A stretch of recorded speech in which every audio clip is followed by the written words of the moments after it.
Hello everyone. आज हम लोग जो है चैप्टर नंबर जो आपका है ये आपका चैप्टर नंबर 5 है। इसको हम लोग 36 सेक्शन ऑनवर्ड्स इसमें हम पढ़ेंगे। और ये क्या था, जो चैप्टर नंबर 5 तक किस चीज से रिलेटेड था, ये एक्विजिशन ऑफ लैंड और गांव फंड से और प्रॉपर्टी से रिलेटेड था। तो ये कहीं ना कहीं हम लोग अब जो बात करेंगे ये कुछ टैक्सेस वगैरह की कुछ बात करेंगे, कुछ पैसे लेने देने की बात करेंगे।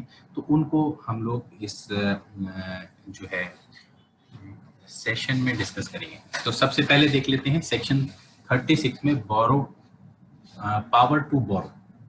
इसमें क्या है, देखिए मैंने क्या कहा था, इस जो पूरी एक्ट का जो प्रियम्बल है, आप हमने जब पढ़ा था तो स्टैब्लिश एंड डेवलप, ये दो ऑब्जेक्टिव्स थे इसके। ग्राम पंचायत जो है या पंचायती राज एक्ट को लाने के ये कुछ ब्रॉड ऑब्जेक्टिव दिमाग में थे। तो डेवलप करना है, तो डेवलप करना है ऐसा होता है। डेवलप करने के लिए पैसा जो है कभी कभी स्टेट गवर्नमेंट देगी, कभी टैक्स वैक्स से ले लिया जाएगा, लेकिन फिर भी अगर कम पड़ता है और फिर भी डेवलपमेंट जो है वो करना है तो ग्राम पंचायत कहाँ से पैसे लेगी। तो इसको हमको ध्यान रखना है कि ये जो है ये पावर इस तरीके की दे रखी है कि ग्राम पंचायत जो है बोरो भी कर सकती है, यानी लोन भी ले सकती है। वो स्टेट से ही नहीं लेगी पैसा, वो टैक्स से ही नहीं कमाएगी, वो और सोर्सेज से ही नहीं कमाएगी, वो बोरो भी कर सकती है पैसा। तो बोरो कब करेगी, सबसे पहले तो ये नहीं है कि ग्राम पंचायत में जो है ये जो आपके प्रधान साहब हैं ये इतने इंडिपेंडेंट हैं, खुद जाके बोरो कर लेंगे, ऐसे इनको कोई पावर नहीं दे रखी है। ठीक है, तो ये क्या है, ये स्टेट गवर्नमेंट से जाके बोरो कर सकते हैं, और उसमें भी क्या आपकी प्रायर सैंक्शन होनी चाहिए प्रिस्क्राइब्ड अथॉरिटी से। तो पहले तो स्टेट गवर्नमेंट से बोरो कर सकते हैं, फिर और किससे बोरो कर सकते हैं ये भी ध्यान रखेंगे। तो ये एक पूरी यहाँ पे एक पूरी लिस्ट है, जैसे कि फाइनेंशियल कॉर्पोरेशंस, जो फाइनेंशियल कॉर्पोरेशंस हैं जो लॉ के द्वारा स्टैब्लिश करी गई हैं, उनसे पैसे ले सकते हैं। किसी सूदखोर जो है आपका जो गांव का कोई आपका जो ब्याज पे पैसे देता हो आदमी, उससे नहीं, स्टैब्लिश बाय लॉ ने स्टैब्लिश कर रखी हो, ये ध्यान रखिएगा। शेड्यूल्ड बैंक से ले सकते हैं, उत्तर प्रदेश कोऑपरेटिव बैंक से ले सकते हैं, डिस्ट्रिक्ट कोऑपरेटिव बैंक से ले सकते हैं, या किसी और ग्राम पंचायत से ले सकते हैं। कहने का मतलब ये है आप प्राइवेट लेंडर्स जो होते हैं उनसे अवॉइड करेंगे, और जो ये कहीं ना कहीं गवर्नमेंट या सेमी गवर्नमेंट जो ये आपके फाइनेंशियल इंस्टीट्यूशंस हैं उनसे ज्यादा बोरो करेंगे। और ऑफ कोर्स स्टेट गवर्नमेंट से तो बोरो कर ही सकते हैं अगर जो आपकी प्रायर सैंक्शन है प्रिस्क्राइब अथॉरिटी। तो ये सब जो बोरोइंग होती है ये क्या कुछ कंडीशंस पे पैसा दिया जाएगा कि भाई आप इतने परसेंट ब्याज देंगे, इतने परसेंट पे, ये भी यहाँ ऊपर ही लिखा हुआ है कि कुछ condition, subject to such condition, यानी कुछ कंडीशंस के तहत ही पैसा दिया जाएगा। इसी के बाद जो होता है imposition of taxes and fees. तो कहने का मतलब ये पैसे जो आपको हम लोग गांव फंड में यानी कोई सेविंग अकाउंट में इनके यहाँ जा रहे हैं, तो कहने का मतलब जो जा तो रहे हैं पैसे, लेकिन वो आ कहाँ से रहे हैं, कहाँ से, क्या स्रोत है उन पैसों का आने का। तो ऊपर मैंने जैसे बताया बोरो तो कर सकते हैं, लेकिन एक और तरीका भी, टैक्स भी लगा सकते हैं, टैक्स और फीस। तो यहाँ पे एक पावर दे रखी है कि टैक्स और फीस भी कौन है, ग्राम पंचायत लगा सकती है।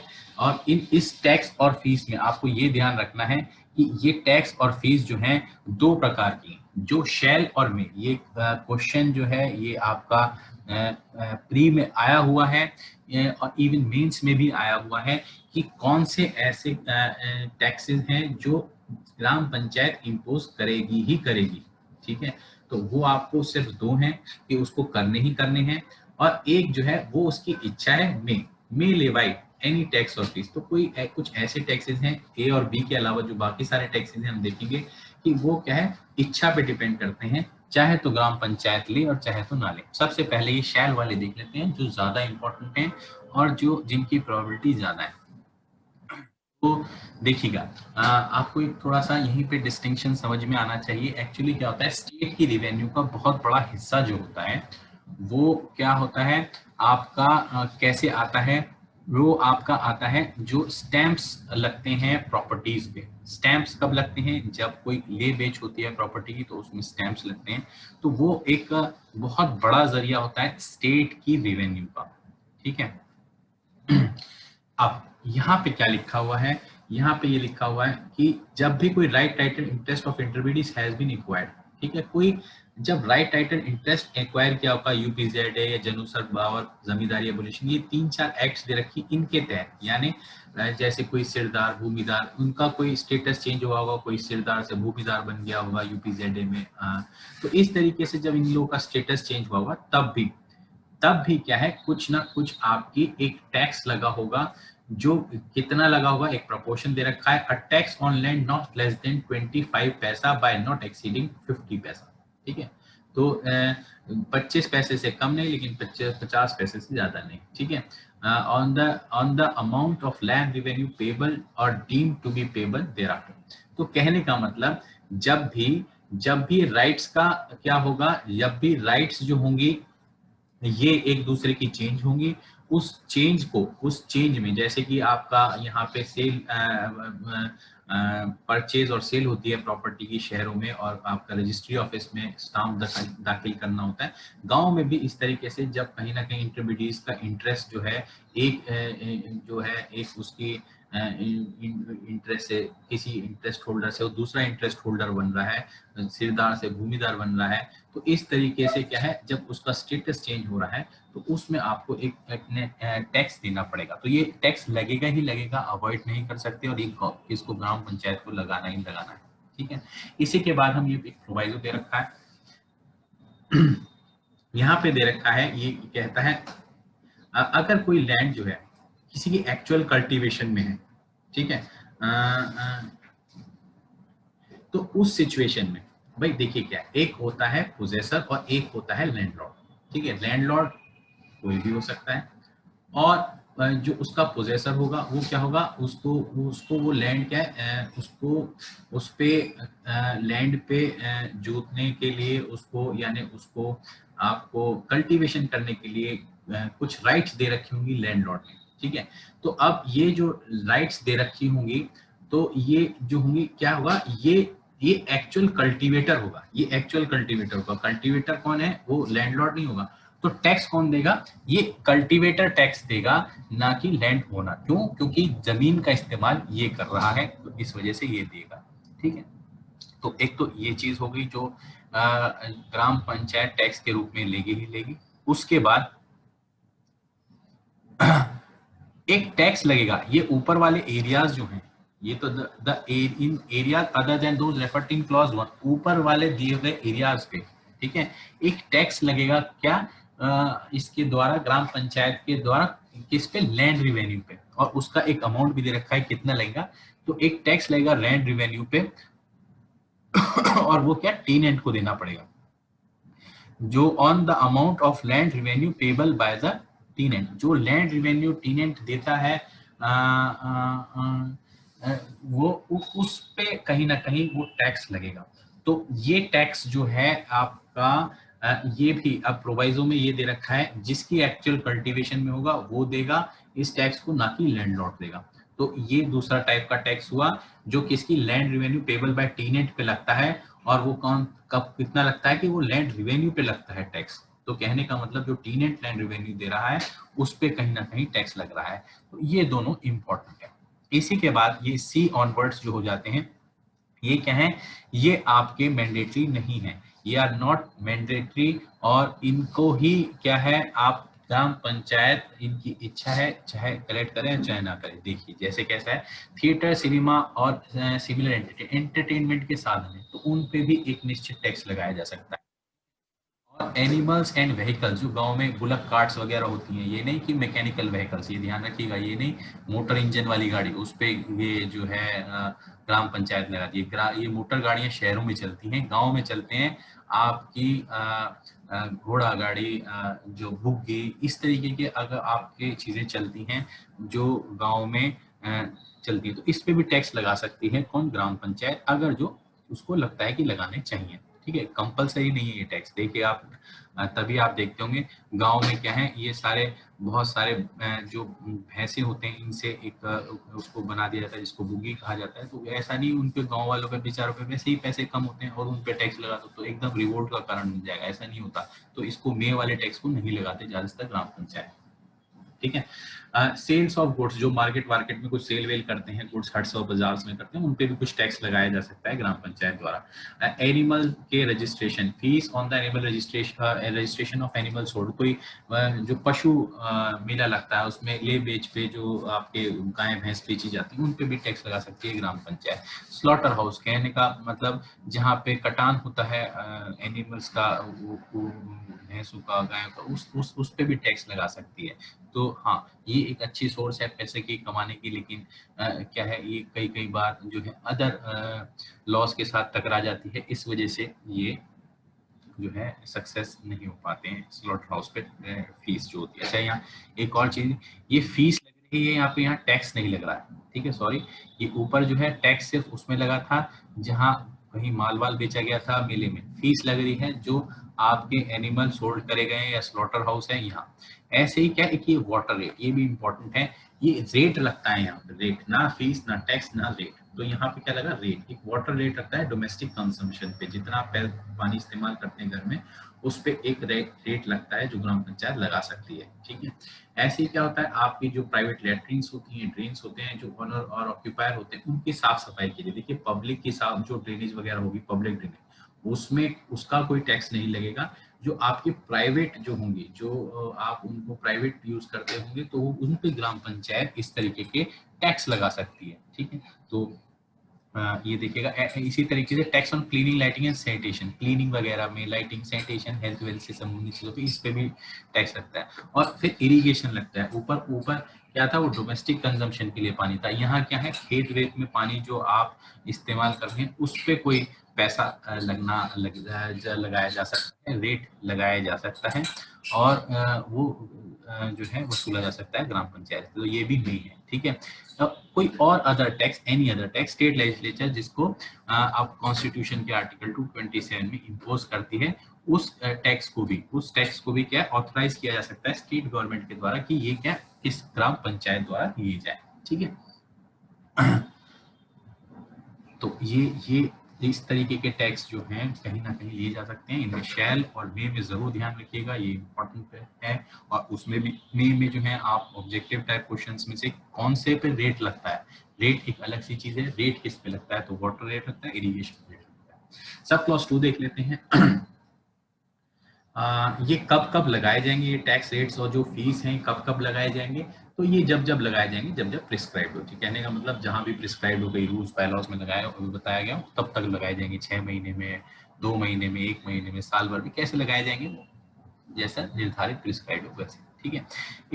इसी के बाद देख लेते हैं क्या ये जो टैक्स वगैरह लगाए गए हैं इससे कोई आदमी डिससेटिस्फाइड है अगर जो, तो वो क्या कहाँ अपील कर सकता है, वो प्रिस्क्राइब अथॉरिटी को अपील कर सकता है, ठीक है। इसी तरीके से पता चलता है प्रिस्क्राइब्ड अथॉरिटी को क्या होगा, किसी ग्राम पंचायत ने अपने रिश्तेदार के यहाँ क्या कोई टैक्स जो है टैक्स जो है नहीं लगाया है, अपने रिश्तेदार को जो है टैक्स से छूट दे दी है कोई ऐसी, तो इस तरीके का अगर प्रिस्क्राइब्ड अथॉरिटी की नेचर में उसकी जानकारी में आती है चीज, तो क्या कर सकती है प्रिस्क्राइब्ड अथॉरिटी, क्या कर सकती है, डायरेक्ट कर सकती है ग्राम पंचायत को कि भाई तुम इससे अपने रिश्तेदार से क्यों टैक्स नहीं लेते और आप क्या है इससे टैक्स लीजिए, चलिए आप ऐसे माफ नहीं करेंगे। तो क्या है, ये अपना पावर का गलत इस्तेमाल अगर जो कर रही होगी ग्राम पंचायत, तो उसको उसके ऊपर ये कंट्रोल के लिए एक तरीके से चेक है, ठीक है। ऐसे ही देख लेते हैं 37B क्या कहता है।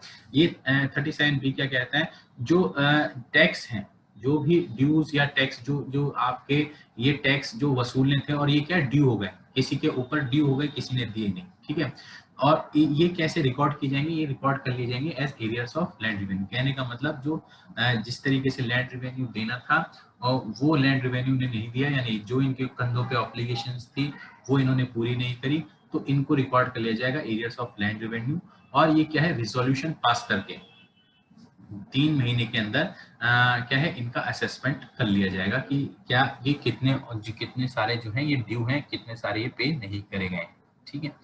इसी के बाद अगर जो ग्राम पंचायत, ठीक है, ग्राम पंचायत ये ड्यूज जो हैं उसके ऊपर अगर कितने आदमियों के ऊपर ड्यू है, इस तरीके का रिजोल्यूशन अगर नहीं पास करती है, यानी अपनी ड्यूटी नहीं करती, यानी उसको टैक्स कलेक्ट करने का एक इंपॉर्टेंट फंक्शन दे रखा है वो नहीं करती है, और वो क्या है सिर्फ क्या कर रही है, वो अपने वोट बैंक के लिए उनको कह रही है चलो भाई हम नहीं लेंगे, अब हमने इस महीने नहीं लिया, अगले महीने नहीं लिया, हमने पूरी पंचायत की टर्म में नहीं लिया।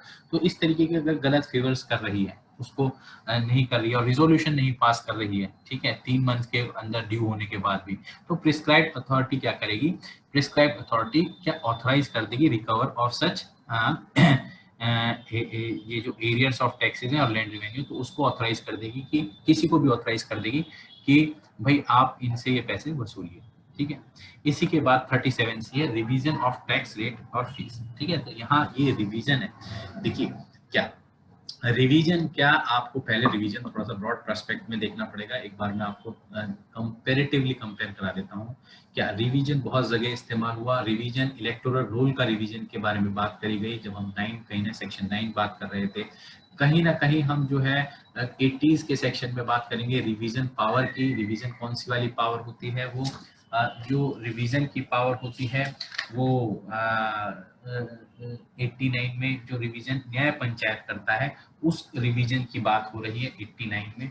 इसी के बाद और भी कुछ रिवीजन्स हैं जो हम लोग डील करेंगे कहीं ना कहीं आपके सेक्शन 12C में, जब डिस्ट्रिक्ट जज रिवीजन कर रहा होगा तो वो एक अलग चीज है। तो ये देखिएगा आपको समझने पड़ेंगे कि कौन सा एडमिनिस्ट्रेटिव रिवीजन है, यानी टैक्स रेट और फीस से संबंधित कौन सा रिवीजन है एडमिनिस्ट्रेशन से।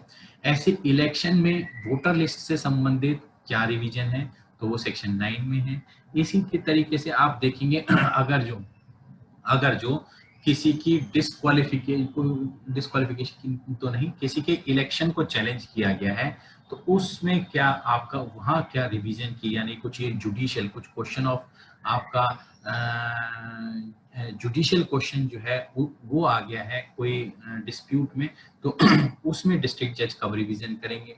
और इसी तरीके से न्याय पंचायत जो होती है, न्याय पंचायत जो है वो कब आपका रिवीजन करेगी, तो उसको भी क्या रिवीजन करने की पावर होगी या नहीं होगी, अभी देखेंगे। जो कि नहीं है, रिवीजन की पावर जो है आपके पास न्याय पंचायत के पास नहीं है। आप कहीं ना कहीं जब आप उसको पढ़ेंगे तब मैं उसको डिटेल में आपको समझाऊंगा कि वो क्यों नहीं है, जो आपको इस तरीके की रिवीजन की पावर नहीं दी गई है। और वो सिर्फ किसको दी गई, जुडिशियल मजिस्ट्रेट और मुंसिफ्स को ही दी गई है, न्याय पंचायत को रिवीजन और उसमें अपील की कोई पावर नहीं दी गई है। तो रिवीजन जो है बहुत तरीके से देखा जा सकता है, तो इस वजह से सारे रिवीजन्स में अपना दिमाग खुले रखिएगा। जब जब मैं पढ़ाऊंगा तो आपको वो चीजें जो हैं कहीं ना कहीं आप रिकॉल करते रहिएगा। तो यहाँ क्या है, एडमिनिस्ट्रेटिव मैटर यानी टैक्स रेट या फीस से संबंधित रिवीजन है। तो यहाँ पे ये क्या रखा है, स्टेट गवर्नमेंट क्या कर सकती है, माफ कर सकती है रेमिट, रेमिट सारा का सारा टैक्स जो है फीस रेट ये सारा का सारा माफ कर सकती है। क्या जो आपका ग्राम पंचायत ने लगाया है, ठीक है, तो ये माफ कर सकती है, ऐसी पावर स्टेट गवर्नमेंट को दी गई है, ठीक है। ऐसे क्या है, ये तो एक पूरा का पूरा आपने एक जनरल ऑर्डर निकाल दिया कि हाँ भाई ये पूरा का पूरा टैक्स जहां पे भी लगाओ सारा माफ हो जाएगा। लेकिन इसी के नीचे सब क्लॉज 2 में ये क्या रखा है, किसी एक स्पेसिफिक एरिया में ही कर सकती है। अब जैसे आपको यूपी में पूरे में एक कोई टैक्स लगा हो, ग्राम पंचायत ने सबने वो टैक्स लगा रखा हो कि एनिमल्स जो है उनकी बुलक कार्ट पे क्या है आपको एक टैक्स देना पड़ेगा। तो इस तरीके का टैक्स जो है वो क्या है आपके ईस्ट यूपी में, क्योंकि ईस्ट यूपी में थोड़ी ज्यादा गरीबी है, तो आप कह सकते हो कि स्टेट गवर्नमेंट एक स्पेसिफिक एरिया को चुन सकती है और कहेगी कि इस एरिया में ये वाला टैक्स नहीं लगेगा। वेस्ट यूपी के गांव जो है थोड़ा प्रॉस्पेरस हैं, उनकी कंपैरेटिवली थोड़ी ज्यादा इनकम है, तो वहाँ पे इन बुलक कार्ट्स वगैरह पे और ट्रांसपोर्टेशन का काम ज्यादा होता है, तो वहाँ पे टैक्स लगाया जा सकता है। तो इस तरीके से एक स्पेसिफाइड एरिया को, ठीक है, जो है जनरली या तो सारा जनरली माफ कर दे, टैक्स ही माफ हो गया ये बुलक कार्ड्स पे सारा, या किसी एक स्पेसिफिक एरिया में भी माफ किया जा सकता है, ठीक है। ऐसी ग्राम पंचायत के पास भी सिमिलर पावर होती है, वो सारा का सारा किसी होल पार्ट में वो टैक्स माफ कर दे, रेमिट कर दे, या फिर क्या कर दे किसी एक निश्चित एरिया में माफ कर दे, ठीक है।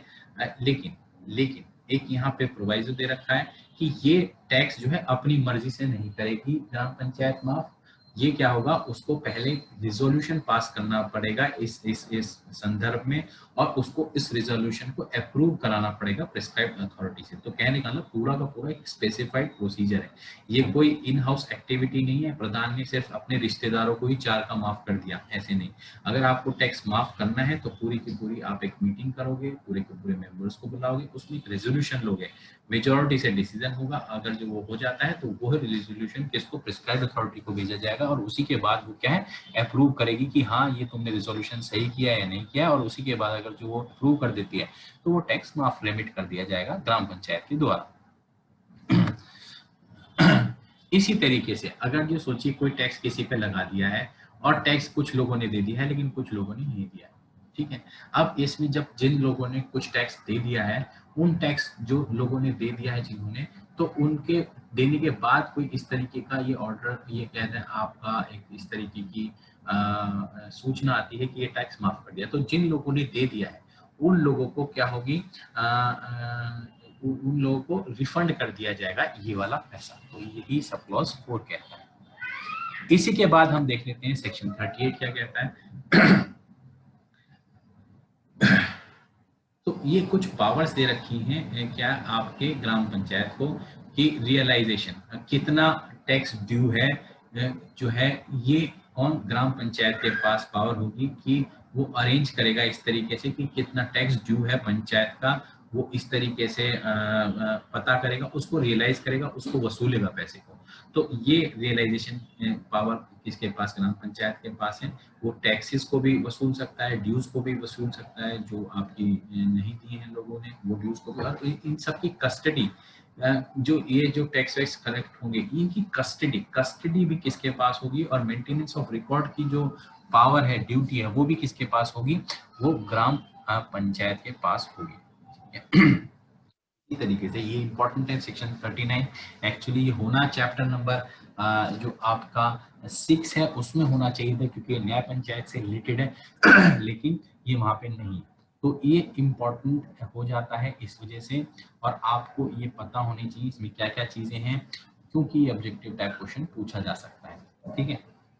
अब क्या कहा है कि जो आपका ये न्याय पंचायत के एक्सपेंस है, भाई न्याय पंचायत का कोई अलग से तो अकाउंट है नहीं, जैसे ग्राम पंचायत का है, गांव फंड का जो अकाउंट है, तो ये जो अकाउंट है जब न्याय पंचायत का नहीं है और किसका, ग्राम पंचायत का ये अकाउंट है, तो अब ये न्याय पंचायत जो उसको एक्सपेंसेस करने होंगे, सोचो उनको स्टेशनरी लेनी है, कोई फैसले करने हैं तो उनको पेन और पेपर चाहिए, तो उस पैसे के लिए किस पे डिपेंड करेंगे, तो उस पैसे के लिए वो क्या है, ग्राम पंचायत पे डिपेंड नहीं करेंगे, ठीक है। वो किस पे डिपेंड करेंगे, एक तरीके से प्रिस्क्राइब्ड अथॉरिटी पे डिपेंड करेंगे, और वो प्रिस्क्राइब्ड अथॉरिटी किसको डायरेक्ट करेगी, एक तरीके से ग्राम पंचायत को डायरेक्ट करेगी कि ये जो 100 रुपए आपके गांव फंड में पड़े हैं ना, इसमें से 20 रुपए जो है आपको नित्य नियम से किसको, न्याय पंचायत को देने हैं, जिससे कि वो अपने एक्सपेंसेस जो हैं वो उन एक्सपेंसेस को पूरा कर सके। तो ये प्रिस्क्राइब्ड अथॉरिटी की पावर होगी, और यहाँ ध्यान रखें ये स्टेट गवर्नमेंट की पावर नहीं है। थोड़ा सा अगर जो कहीं ब्रॉड कनेक्टिविटी आप लगा सकें, तो क्योंकि ये जुडिशियल मैटर है और वहाँ पे 1947 में क्लियर नहीं होगा कि किसके पास ये पावर होनी चाहिए, उनके भी दिमाग में कहीं कंफ्यूजन होगा कि सेपरेशन ऑफ पावर जो है उसका सिद्धांत डिस्टर्ब हो सकता है, तो उन्होंने स्टेट गवर्नमेंट को यहाँ पे नहीं रखा होगा। इसी तरीके से देखिए अब क्या होता है, जो कोर्ट फीस और फाइन्स लिए जाते हैं कोर्ट में, न्याय पंचायत में, कोर्ट में नहीं, न्याय पंचायत में जो ये कोर्ट फीस और फाइन्स लिए जाते हैं वो किस खाते में जाते हैं, अब ये बहुत इंपॉर्टेंट है। ये कोर्ट फीस और फाइन्स जो होते हैं स्टेट गवर्नमेंट के खाते में जाते हैं, और इनमें से क्या करती है स्टेट गवर्नमेंट जो है ग्रांट दे सकती है, 50% तक का ग्रांट दे सकती है ग्राम पंचायत को, कि भाई मेरे को ये फीस मिली है, 100 रुपए फीस मिली है, तो मैं मैक्सिमम 50 रुपए तक का मैं तुम्हें निकाल के अमाउंट दे रही हूँ, ये तुम अपने पास रखो। ये क्योंकि आपको ऐसे जरूरत पड़ सकती है कि न्याय पंचायत के एक्सपेंसेस देने में आपको जरूरत पड़े, तो ये रखिए पैसे, 100 में से 20 रुपए जो फीस किया ये आप रखिए, 80 में रखते हो, तो गवर्नमेंट इस तरीके से कह सकती है। तो न्याय पंचायत के एक्सपेंसेस जो होते हैं वो ऐसे निकलते हैं। अगर ये क्वेश्चन आ जाए कि न्याय पंचायत के एक्सपेंसेस किस तरीके से निकलते हैं, तो यह एक तरीका होता है, ठीक है। फिर हम सेक्शन 40 देख लेते हैं। तो 40 क्या कहता है ये कहता है कि भाई आपका ऑडिट होगा। कहने का मतलब आपने पैसे ग्राम पंचायत या न्याय पंचायत ने खर्च तो कर दिए और पता चला वो अपने लिए ही खर्च कर दिए, तो ये तो इस तरीके से तो बहुत गलत हो जाएगा। इसके लिए चेक करने के लिए, एक कंट्रोल रखने के लिए क्या है, एक तरीका मैकेनिज्म डेवलप किया गया है जिसको कहते हैं ऑडिट। इस ऑडिट में क्या किया जाएगा, अकाउंट्स चेक किए जाएंगे ग्राम पंचायत और न्याय पंचायत के हर साल कि भाई तुमने जो खर्चे किए हैं वो सही भी किए हैं या नहीं किए। और ये जब ये ऑडिट होगा तो इस ऑडिट के आपको क्या है, पैसे देने पड़ेंगे। जो भी आदमी ऑडिट करने आएगा उसको आपको पैसे देने पड़ेंगे on the payment of such fees. तो आप जो भी पेमेंट ऑफ फीस है, जो भी उसकी चार्ज होगी उसको आपको देना पड़ेगा और वो ऑडिट करेगा कि हाँ ये सही है गलत। इसी के बाद हम सेक्शन 41 देख लेते हैं। तो सेक्शन 41 क्या कहता है, ये कहता है ग्राम पंचायत का बजट। देखिए मैंने आपको बताया था पंचायती राज सिस्टम जो है या पंचायती राज इस एक्ट के तहत क्या जो भी आपके ये 3 टायर हैं आपके पंचायती राज सिस्टम के, एक तरीके से ये भी क्या गवर्नमेंट है। ये सबसे निचले स्तर की और सबसे गांधीयन प्रिंसिपल की सबसे एक अच्छी गवर्नमेंट मानी गई है जो रूबरू होती है सीधे सीधे लोगों से। तो ये क्या है, इस गवर्नमेंट का भी, हर गवर्नमेंट का क्या आप देखेंगे सेंट्रल में भी बजट होता है, स्टेट में भी बजट होता है। तो ऑफ कोर्स यहाँ पे भी एक बजट का तरीका यहाँ पे भी है। तो बजट है, बजट में क्या सारे एक्सपेंसेस जो पूरे साल में जो जो होते हैं उनको अप्रूव किया जाता है कि हाँ ये सही एक्सपेंसेस हैं। तो और पूरा साल की स्टेटमेंट जो होती है कहाँ खर्च हुए, कैसे खर्च हुए, तो वो सब बताया जाता है बजट में। तो ये क्या है, ग्राम पंचायत स्टेटमेंट तैयार करेगी रिसिप्ट और एक्सपेंडिचर की, और हर पहली तारीख को अप्रैल की एक क्या करेगी क्या करेगी, एक बजट जो है प्रस्तुत करेगी और जो ग्राम पंचायत जो है वो उसको पास करेगी सिंपल मेजोरिटी से। तो सिंपल मेजोरिटी से ये पास होगी। और इसका कोरम क्या होगा, ये कोरम जो पास होने का, अब ये ध्यान रखिएगा क्या है, एक्चुअली कोरम कहीं दे नहीं रखा जो पंचायत का कोरम हो, पंचायत की मीटिंग्स का कोरम। कोरम किसका दे रखा है, कोरम जो है आपको ग्राम सभा की मीटिंग का दे रखा है। सेक्शन 11 में अगर आप रिकॉल कर सकें वो 1/5 था। और ऐसे एक कोरम दे रखा है न्याय पंचायत की सिटिंग्स का, वो कहाँ कौन से सेक्शन में दे रखा है, वो आपका कहीं ना कहीं सेक्शन 42 43 शायद 43 में है, वहां दे रखा है। तो वहां कोरम कितना है, वहां 2/3 होता है। कोई भी सिटिंग अगर जो आपको करनी है तो आपको 2/3 कोरम होना चाहिए। तो वहां 2 कोरम है जिनकी बात कर रखी है, लेकिन स्पेसिफिकली यहाँ कहीं किसी मीटिंग के लिए ग्राम पंचायत की कोई कोरम नहीं दे रखा। तो मीटिंग के लिए कोरम नहीं है तो इसका मतलब ये नहीं कि बजट के लिए कोरम नहीं है। तो बजट के लिए कोरम है और यहाँ सेक्शन 41 में दे रखा है और वो more than half of the total number है। तो ये आप नहीं भूलिएगा, ये पूछा जा सकता है और ये इम्पोर्टेंट है। कहीं ऑब्जेक्टिव टाइप में एग्जामिनर इस चीज को पूछ सकते हैं। ठीक है, अब हम देखते हैं नया चैप्टर यहाँ से इसके बाद चालू हो जाता है। तो आज का हम लोग जो हमारा टारगेटेड आज का था तो यही कंप्लीट होता है। Thank you and have a nice day.